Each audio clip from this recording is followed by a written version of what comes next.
Thanks, Cathaoirleach. 16 years ago yesterday, Terence Wheelock left his home to buy a paintbrush. He never came home. He was picked up by Gardaí, arrested and brought to Store Street Garda station.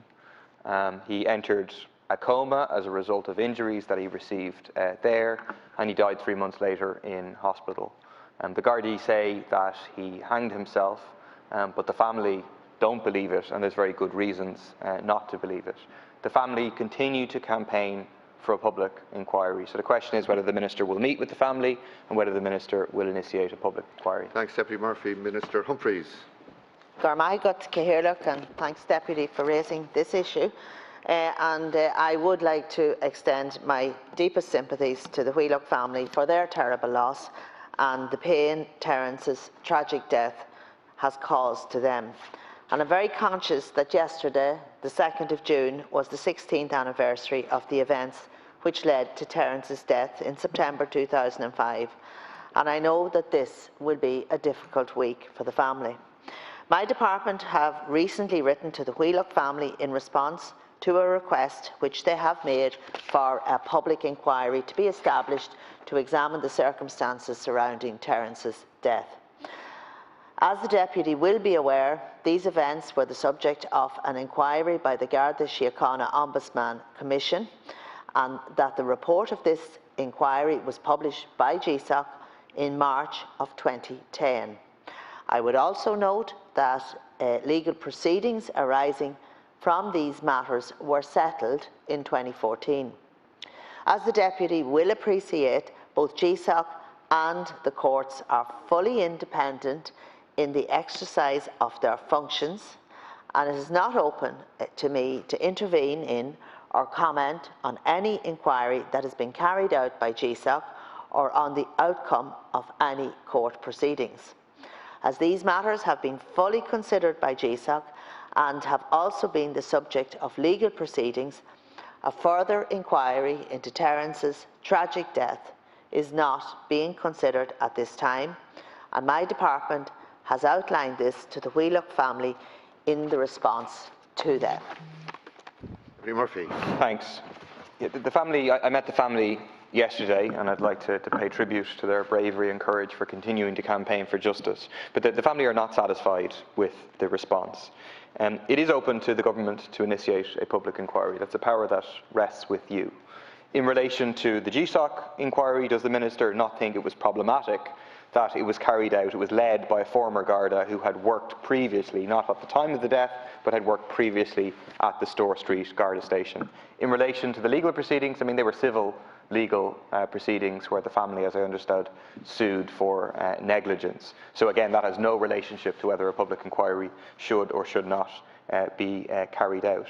Let me just list some of the issues that exist in terms of the circumstances of his death. The fact that the cell was completely renovated and repainted rather than being preserved after the incident. The photos which show substantial evidence of bruising and cuts that were not on Terence's body when he was arrested and were not recorded as being there. The clothes, his clothes being heavily blood-stained, changes being made to his custody record, and significant problems in terms of time frame between the time of the supposed incident and the ambulance being called. Thank you, Deputy. What can I say? It's another very sad situation for a family, and I note that you did mention about the cells being upgraded, which they have been. The programme of replacement and refurbishment of Garda accommodation is progressed by the Garda authorities, as you know, in close cooperation with the OPW. And I am informed by the Garda authorities that all cells have been risk assessed for ligatures, and that was one of the findings, as I understand it, that was recommended that should happen. I'm further advised that 91 cell refurbishment projects have been completed under the National Cell Refurbishment Programme since 2011, including 41 projects from the period 2016 to 2021. So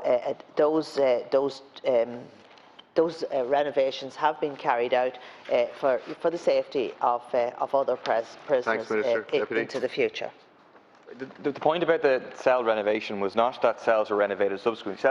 The cell was immediately painted and renovated before it could be investigated. That is suspicious rather than being something good. The suggestion was that with his bare hands he had tunnelled into the walls of a cell and had found an anchor point to tie the cord from his tracksuit, which he was left with, and hang himself while he was on his knees. This is very problematic.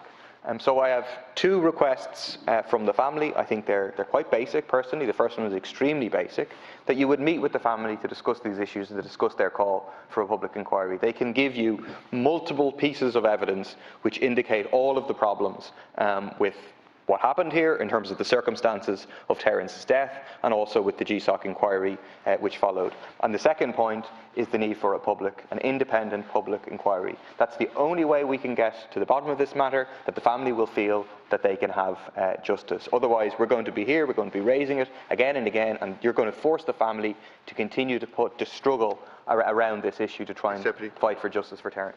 Minister. Thank you.